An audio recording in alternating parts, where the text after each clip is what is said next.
नमस्कार दोस्तों, आपका अपना चैनल हिंदी जंक्शन पर स्वागत है।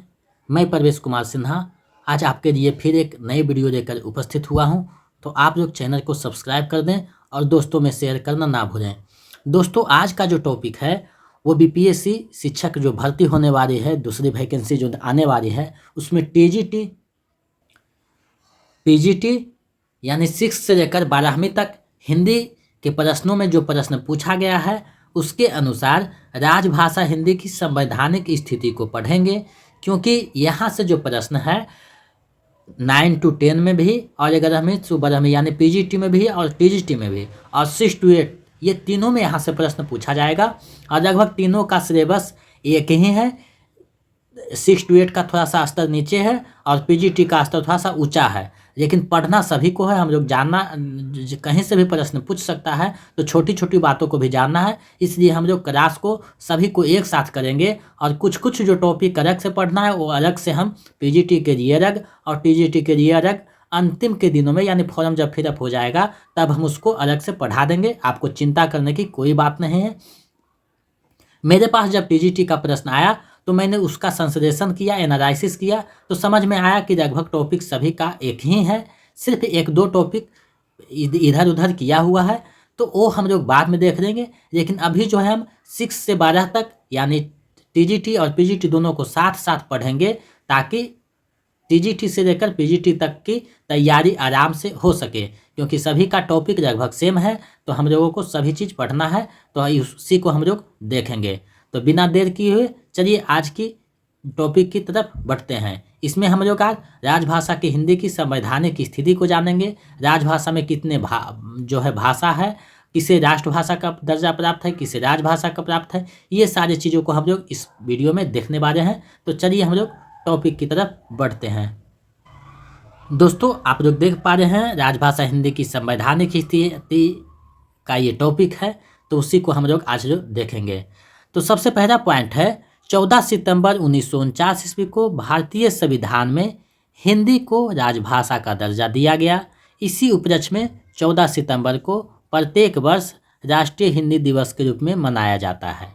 यहाँ देखिए एक शब्द जो आया है राजभाषा, तो राजभाषा जो है जिस तरीका से राष्ट्रभाषा है उसी तरह से राजभाषा का भी एक अपना औचित्य है, महत्व है। तो भारत के संविधान में राष्ट्रभाषा का दर्जा किसी भाषा को प्राप्त नहीं है और हिंदी को राजभाषा का दर्जा प्राप्त है। जो कब दर्जा दिया गया 14 सितंबर 1949 को भारतीय संविधान में हिंदी को राजभाषा का दर्जा प्राप्त हुआ। इसीलिए प्रत्येक वर्ष जो है 14 सितंबर को राष्ट्रीय हिंदी दिवस के रूप में मनाते हैं। आगे जो पॉइंट है संविधान की 8वीं अनुसूची यानी 8वीं अनुसूची जो है संबंध भाषा से है। यहाँ से भी प्रश्न पूछ सकता है कि संविधान के किस अनुसूची में भाषा का वर्णन है, तो 8वीं अनुसूची में जो है भाषा का वर्णन किया गया है। आगे जो पॉइंट है उसको हम लोग देखते हैं। भारतीय संविधान के भाग 17 में राजभाषा संबंधी उपबंध है। भाग 17 का शीर्षक राजभाषा है।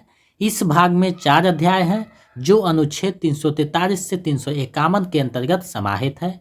यह मुंशी आयंगर फरमूरा के नाम से विख्यात है। इसके अतिरिक्त अनुच्छेद 120 ए में संसद और अनुच्छेद 210 में विधानमंडल के भाषा संबंधी विवरण है। अब देखिए यहाँ इसको हमने इसलिए ऐड किया कि पिछले बार जब स्टेट का पीजीटी का एग्जाम हुआ था तो डायरेक्ट यहाँ से प्रश्न पूछा गया था कि संसद के भाषा से संबंधी अनुच्छेद कौन है, तो 120 था। अब भी हो सकता है अगर विधानमंडल का पूछ दे तो 210 हो जाएगा, इसलिए मैंने इसको समाहित किया। अब इसके बारे में गहरी जानकारी देते हैं। तो सबसे पहले अनुच्छेद 120 का उल्लेख किया गया है, तो उसमें क्या चीज़ है उसको हम लोग देखते हैं। तो अनुच्छेद 120 में कहा गया है कि संसद में कार्य हिंदी में या अंग्रेजी में किया जाएगा। आगे कहा गया है कि यदि कोई व्यक्ति हिंदी में या अंग्रेजी में विचार करने में असमर्थ है तो लोकसभा का अध्यक्ष या राज्यसभा का सभापति उसे अपनी मातृभाषा में बोलने की अनुमति दे सकता है। देखिए यहाँ पे एक बात स्पष्ट हो गया कि कोई भी व्यक्ति जो हिंदी इंग्लिश अगर नहीं जानता हो तो अपनी मातृभाषा में संसद में वो सांसद अपना विचार प्रस्तुत कर सकता है। राष्ट्रपति माने उपसभापति जो उपराष्ट्रपति होते हैं और लोकसभा के अध्यक्ष जो होते हैं उसके जो है अनुशंसा पर। आगे हम लोग देखते हैं अनुच्छेद 210 इसमें कहा गया है कि राज्य के विधानमंडल में कार्य जो है राज्य की राजभाषा या हिंदी या अंग्रेजी में किया जाएगा। विधानमंडल का अध्यक्ष या विधान परिषद का सभापति ऐसे किसी सदस्य को अपनी मातृभाषा में बोलने की अनुमति दे सकता है जो उपयुक्त भाषाओं में से किसी में विचार प्रकट नहीं कर सकता। यानी उन भाषाओं में जो विचार नहीं प्रकट कर सकता वो अपनी भाषाओं में जो है अपना विचार रख सकता है। ये वहाँ के विधानमंडल अध्यक्ष या विधान परिषद के सभापति द्वारा अनुशंसा किया जाएगा।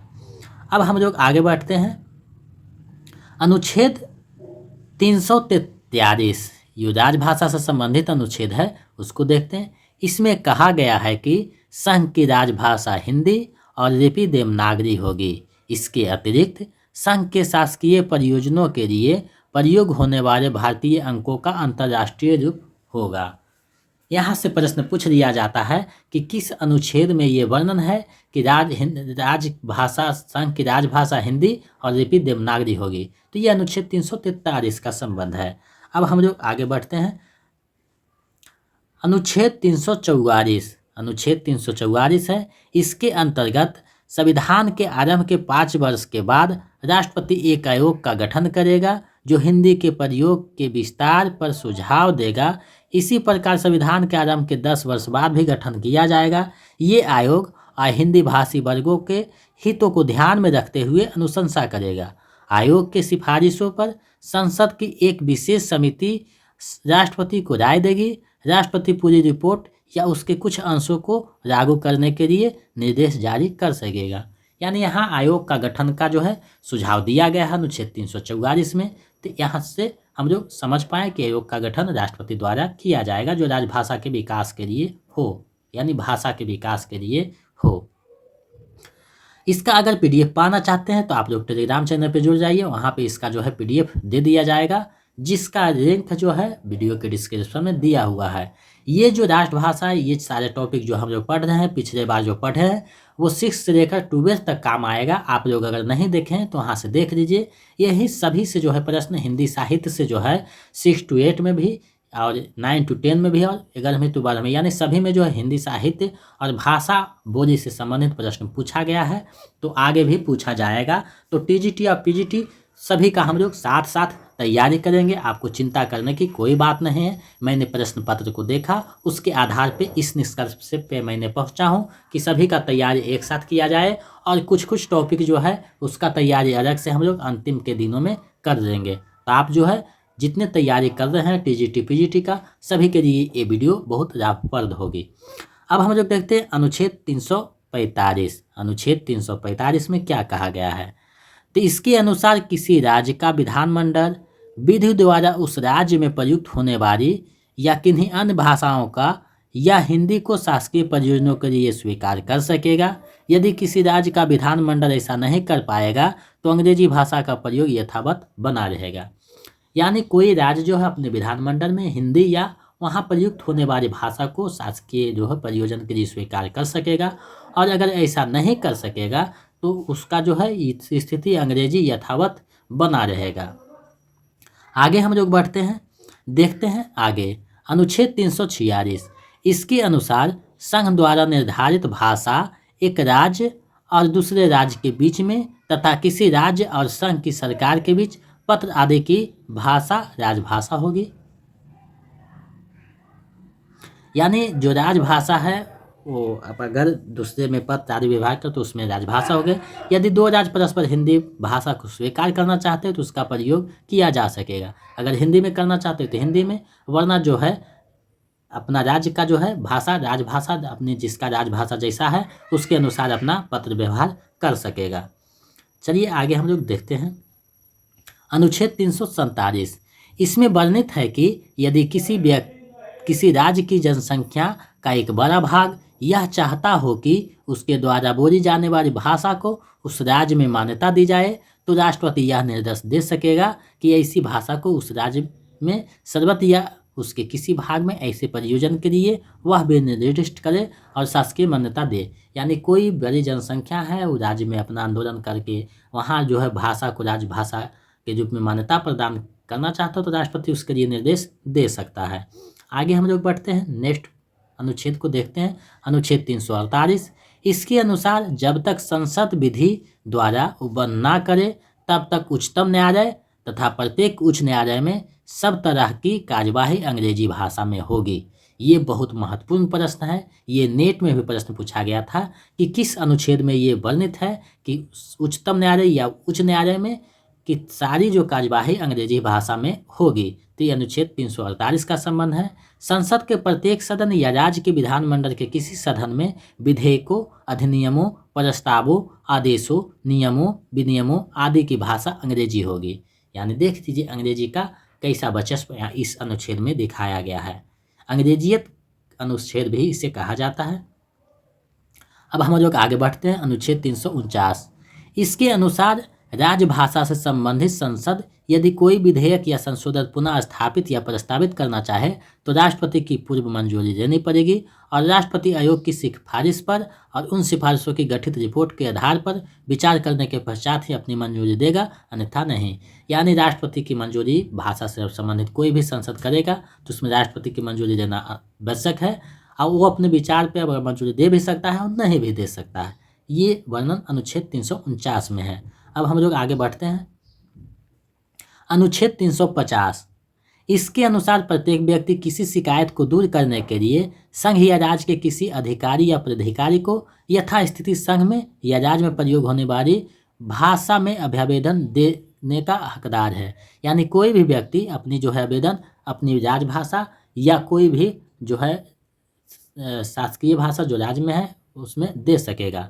साथ ही जो भाषाई आधार पर अल्पसंख्यक वर्ग में आते हैं उसके विकास के लिए राष्ट्रपति एक विशेष अधिकारी की नियुक्ति करेगा जो इन वर्गों से संबंधित विषयों पर रक्षा के उपाय करेगा और इन वर्गों के बच्चों की प्राथमिक शिक्षा उनकी मातृभाषा में दिए जाने की पर्याप्त व्यवस्था करेगा। यहाँ देखें कि किस प्रकार जो है कोई भी व्यक्ति अपने जो है लेटर को यानी आवेदन को जो है प्रयुक्त होने वाली राजभाषा में या कोई भी भाषा में दे सकता है, हकदार है। और मातृभाषा में जो है पर्याप्त व्यवस्था करने की शिक्षा की पर्याप्त व्यवस्था करने के लिए सरकार व्यवस्था करेगा। राष्ट्रपति की अनुशंसा पे 350 में ये कहा गया है। अब हम लोग आगे बढ़ते हैं, अनुच्छेद 351। इसमें कहा गया है संघ का यह कर्तव्य होगा कि वह हिंदी भाषा का प्रसार बढ़ाए, उसका विकास करे ताकि वह भाषा की सामाजिक संस्कृति के सभी तत्वों को की अभिव्यक्ति का माध्यम बन सके और उसकी प्रकृति में हस्तक्षेप किए बिना 8वीं अनुसूची में बताई गई सभी भाषाओं के प्रयुक्त रूप शैली पदों का आत्मसात करते हुए जहां आवश्यक व वांछनीय हो वहां उसका शब्द भंडारण के लिए मुख्यतः संस्कृत से और गौणता अन्य भाषाओं का शब्द ग्रहण करते हुए उसकी समृद्धि सुनिश्चित करे। ये जो अनुच्छेद है इसे संस्कृति संवहन का प्रसार का अनुच्छेद भी कहा जाता है। इसमें सारा दायित्व जो है इस अनुच्छेद में दिया गया है। तो इस प्रकार हम लोगों ने अनुच्छेद को देखा। अब हम लोग संविधान में जो संशोधन कुछ हुए हैं उससे संबंधित कुछ बातें को जान लेते हैं जो एग्जाम में पूछे जाते हैं। तो मूल संविधान की 8वीं अनुसूची में हिंदी सहित 14 भारतीय भाषाएं थी। यानी जब संविधान लागू हो रहा था उस समय 8वीं अनुसूची में सिर्फ 14 भाषा का उल्लेख था। संविधान के 21वें संशोधन 1967 के अंतर्गत सिंधी को 8वीं अनुसूची में शामिल किया गया। यानी जब 14 भाषा था तो अनुच्छेद जो है उसमें शामिल करने के लिए 21वें संशोधन 1967 के तहत सिंधी को शामिल कर दिया गया। तब जो है भाषाओं की संख्या 15 हो गई। उसके बाद संविधान संशोधन 71वें 1992 के द्वारा 8वीं अनुसूची में नेपाली, मणिपुरी और कोंकणी ये तीनों भाषाओं को जोड़ा गया। तो 15 से बढ़कर 3 कितना हो गए, 18 हो गए। यानी 71वें संशोधन के तहत निम्की यानी नेपाली, मणिपुरी, कोंकणी को जोड़ा गया 1992 में। उसके बाद 92वें संशोधन 2003 के द्वारा 8वीं अनुसूची में मैथिली, डोंगरी, बोडो, संथाली ये 4 भाषाओं को शामिल किया गया, जिससे भाषाओं की संख्या वर्तमान में 22 हो गया है। तो ये 22 भाषाओं जो है संविधान में मान्यता प्राप्त है 8वीं अनुसूची में। और मैथिली के साथ जो है डोंगरी, बोडो, संथाली ये तीनों को भी जोड़ा गया 2003 में 52वें संशोधन में। इसको आप लोग जरूर याद कर लीजिएगा, यहाँ से डायरेक्ट प्रश्न पूछे जा सकते हैं, तो आप इसको अच्छे से देख लीजिएगा। पीडीएफ जो है टेलीग्राम चैनल पे भेज दिया जाएगा। कुछ पीडीएफ अभी नहीं भेजा गया है तो उसको आज कल में भेज दिया जाएगा, और इसको भी भेज दिया जाएगा। आप लोग टेलीग्राम चैनल से जुड़ जाइए, जिसका लिंक वीडियो के डिस्क्रिप्शन में दिया हुआ है। उसके बाद हम लोग आगे बढ़ते हैं, देखते हैं कि वर्तमान में कौन कौन सी भाषा जो है अभी संविधान में वर्णित है। तो देखिए 22 भाषाओं में असमिया, नेपाली, मणिपुरी, बंगड़ा, उड़िया, कश्मीरी, सिंधी, पंजाबी, संस्कृत, हिंदी, उर्दू, गुजराती, मराठी, कन्नड़, कोंकणी, मलयालम, तेलुगु, तमिल, बोडो, मैथिली, संथाली, डोंगरी, ये 22 भाषाओं का जो है 8वीं अनुसूची में जिक्र हुआ है, मान्यता प्राप्त है। तो इसको आप लोग अच्छे से देख लीजिएगा। कहीं कहीं भाषा से भी पूछ देगा कि इनमें से किस भाषा को संविधान के में 8वीं अनुसूची में मान्यता प्राप्त नहीं है। 6 to 8 में ऐसा ही प्रश्न पूछा जाएगा कि किस भाषा जो है संविधान के अनुसूची में 8वीं अनुसूची में मान्यता प्राप्त नहीं है। तो ये डायरेक्ट प्रश्न वहाँ से पूछा जा सकता है, इसको आप लोग अच्छे से देख लीजिएगा। अब हम लोग चलते हैं इससे संबंधित जो MCQ है, जो पिछले नेट और बीपीएससी के एग्जाम में पूछे गए हैं उसको देखते हैं, और जो पूछे जाने की प्रबल संभावना है उसको भी देखते हैं। तो हम लोग MCQ को अब देखते हैं ताकि जो है तैयारी और सुदृढ़ हो सके।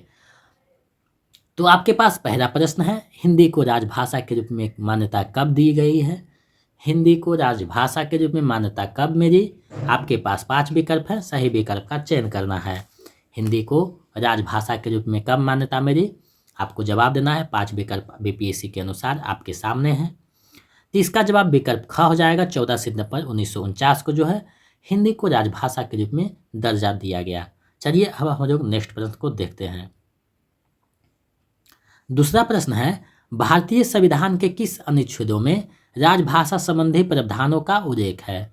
भारतीय संविधान के किन अनुच्छेदों में राजभाषा संबंधी प्रावधानों का उल्लेख है?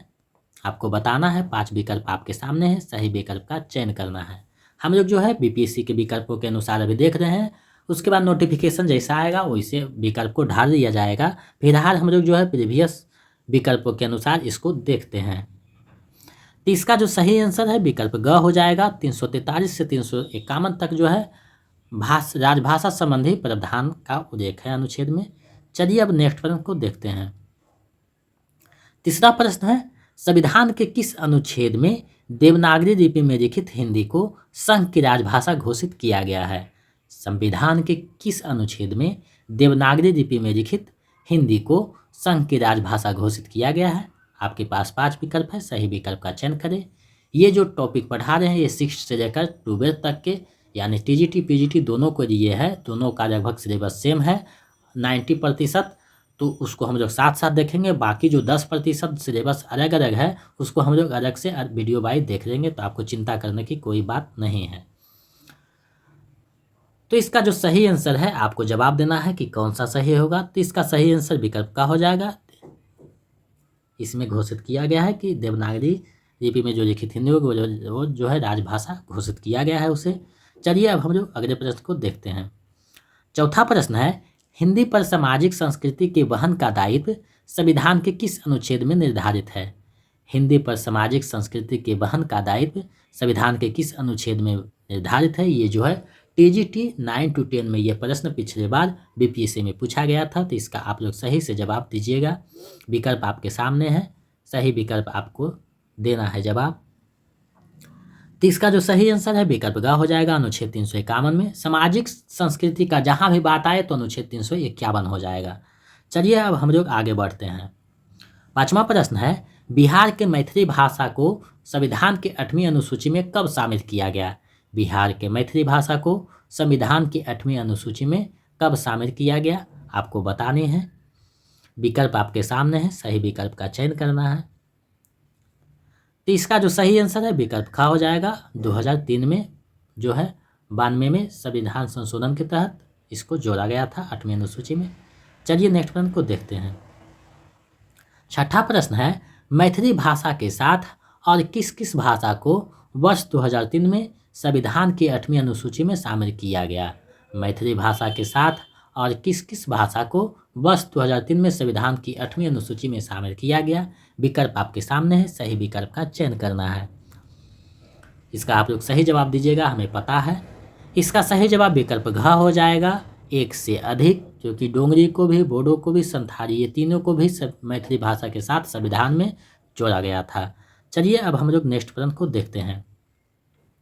6 से लेकर 12 तक यानी टीजीटी पीजीटी सभी का सिलेबस लगभग 90% सेम है, तो हम लोग साथ साथ सभी को करेंगे और जो 10% टॉपिक इधर उधर है उसको हम लोग अलग से देख लेंगे। आपको चिंता करने की कोई बात नहीं है। तैयारी जो है 0 से नेट लेवल का होगा एक ही टॉपिक में, तो आपको चिंता करने की कोई बात नहीं है। व्याकरण भी सभी में पढ़ना है 20 नंबर का, तो उसको भी साथ देखेंगे। निम्न में से कौन सी एक भाषा संविधान की 8वीं अनुसूची में शामिल नहीं है? निम्न में से कौन सी एक भाषा संविधान की 8वीं अनुसूची में शामिल नहीं है, आपको बताने हैं। विकल्प आपके सामने है, सही विकल्प का चयन करना है। तो इसका जो सही आंसर है विकल्प का हो जाएगा। अंग्रेजी जो है 8वीं अनुसूची में शामिल नहीं है 22 भाषाओं में, बाकी जो है शामिल है। 22 भाषाओं में अंग्रेजी का कहीं भी उल्लेख नहीं हुआ है, तो इसका सही आंसर विकल्प का हो जाएगा। पीपीएससी इसी तरीका से प्रश्नों को फंसाता है, तो आप लोग इससे वाकिफ हो जाइए। चलिए हम लोग नेक्स्ट प्रश्न को देखते हैं। 8वां प्रश्न है, भारतीय संविधान में किस भाषा को राष्ट्रभाषा का दर्जा दिया गया है? भारतीय संविधान में किस भाषा को राष्ट्रभाषा का दर्जा दिया गया है? विकल्प आपके सामने है, सही विकल्प का चयन करना है।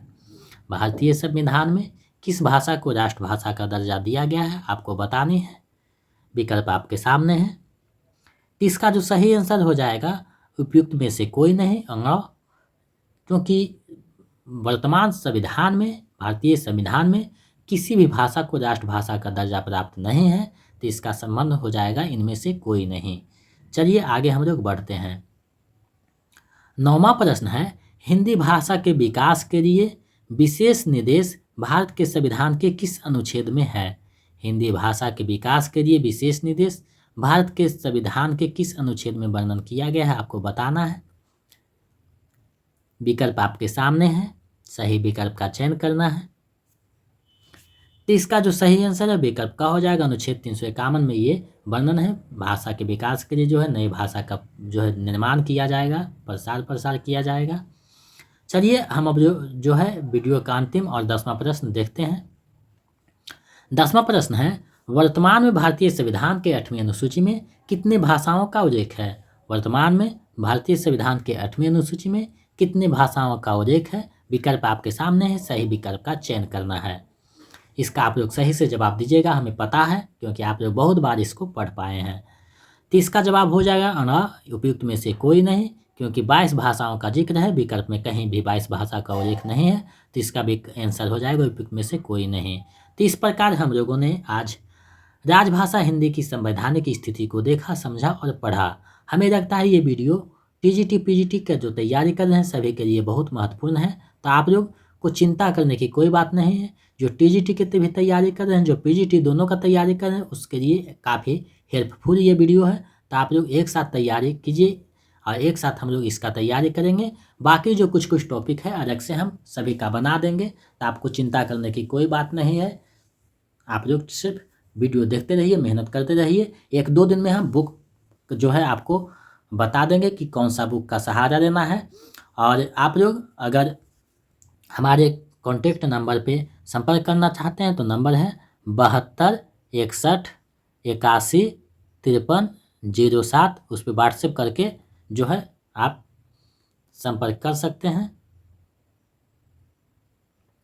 और अपनी समस्या को वहाँ रख सकते हैं। हम उसका निवारण करने की कोशिश करेंगे, लेकिन एक शर्त है कि आप लोग अन्यथा में कॉल ना करें। अगर ज़रूरी हो तभी बातों को वहाँ शेयर करें। तो इस प्रकार जो है हम लोगों ने संवैधानिक स्थिति राजभाषा को देखा। आगे जो टॉपिक होगा उसका जो है वीडियो बनाया जाएगा। मिलते हैं नेक्स्ट वीडियो में। अगर चैनल को सब्सक्राइब नहीं किए हैं तो सब्सक्राइब कर दें, दोस्तों में शेयर करना ना भूलें, क्योंकि जब आप हमें सहयोग करते हैं, सब्सक्राइब करते हैं तो एक मोटिवेशन मिलता है और हम दुगने उत्साह के साथ आपके समक्ष आते हैं। मेरे पास टीजीटी का प्रश्न नहीं था, जब उसके प्रश्नों को मैंने देखा तो समझ में आया कि सभी का सिलेबस लगभग सेम है 90%। तो हम लोग साथ साथ सभी का तैयारी करेंगे और जो टॉपिक अलग से है उसको हम अलग से वीडियो बना देंगे अंत के दिनों में। तो आपको चिंता करने की कोई बात नहीं है, आपकी तैयारी हमारी जो है जिम्मेदारी है। तो आप लोग जो है चिंता मुक्त रहिए और तैयारी करते रहिए। बहुत बहुत धन्यवाद। ऐसे ही सहयोग बनाए रखें, चैनल को सब्सक्राइब और शेयर करते रहें। बहुत बहुत धन्यवाद। मिलते हैं नेक्स्ट वीडियो में।